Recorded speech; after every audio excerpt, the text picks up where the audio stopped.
Ziwa tuturor! Mayong adlaw sa inyong tanan! Ako gali si Maria, nakapag-asawa ng Romanian at ngayon ay nakatira dito sa bansang Romania. Gumagawa pala ako ng steam cupcake para sa aking anak. Yan ay kalabasa. Yung anak ko kasi hindi siya masyadong mahilig kumain ng gulay pa. Kaya yung ginagawa kong taktik, nagbe-bake ako ng mga cake, tinapay, at kung ano-ano pa na maisip ko na out of the gulay. Alam niyo naman, basta pihikan yung bata, kailangan mo talaga madiskarte ka na nanay. Para lang talaga makakain yung iyong anak. Yung aking hulmahan pala is nabili ko yan online, kaya meron siyang different na style ba. Tapos dito ko lang siya isi-steam sa aking rice cooker na cutie-cutie kasi yung aking malaking steamer, hindi ko siya nakuha doon sa aming apartment, nakalimutan ko ba. So yung kasya lang talaga sa kanya is 4 na peraso. At medyo madami-dami itong aking gagawin kasi even yung aking asawa kumakain din ito at ito pa pala yung mga remaining na aking steam. O, diba? Tingnan nyo, napakarami. Pero yung aking steamer is napaka-cutie-cutie talaga niya.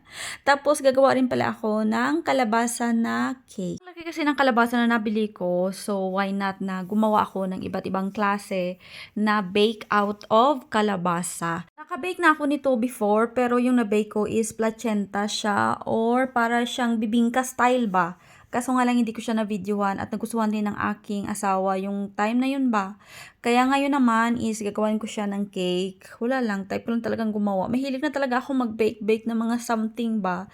Especially out of the gulay. At yan na nga, halo-halo lang natin yung mga ingredients dyan.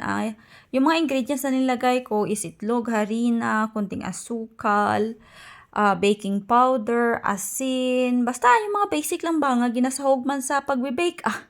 Yun lang naman. Tapos yung ginagawa ko is tansya-tansya lang talaga yan. Wala yung mga exact na mga measurement ba.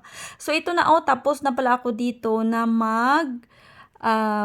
mix ng aking kalabasa cake at nilagay ko na nga dyan sa aking baking pan. Naglagay rin ako ng konting kalabasa dyan sa ibabaw para naman merong style. Tapos meron din pala akong sesame seeds na ilalagay dyan sa taas. At tingnan nyo naman, hindi pa yan luto but it looks so yummers.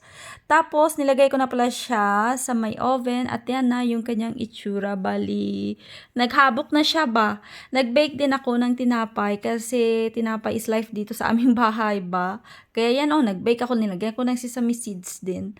At ito na luto na yung aking kalabasa na cake.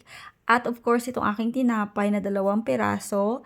Tapos itong cupcake ng Yana. So, tikman na natin. Kumakain pala ako dyan ng tinapay na na-bake ko ba.